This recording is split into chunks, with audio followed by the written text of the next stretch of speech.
నువ్వే జేజమ్మవి కదమ్మా. నేనా? మా అరుంధదమ్మవి నువ్వే కదమ్మా. తెలుగు తక్కువగా మాట్లాడొద్దు చంద్రమా. నన్ను పిచ్చిదానిగా చేయకండి.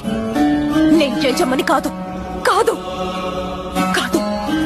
నువ్వు జేజమ్మవు కాకపోతే నీ మీద అడిగే కక్ష ఎందుకు? ఎందుకు? అదే ఎందుకు? నువ్వే జేజమ్మవి కాబట్టి.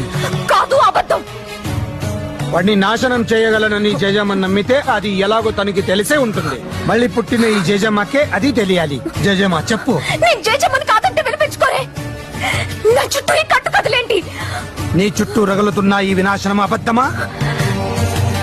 నిజం. నిన్ను వాడు నాశనం చేస్తాననడం అబద్ధమా?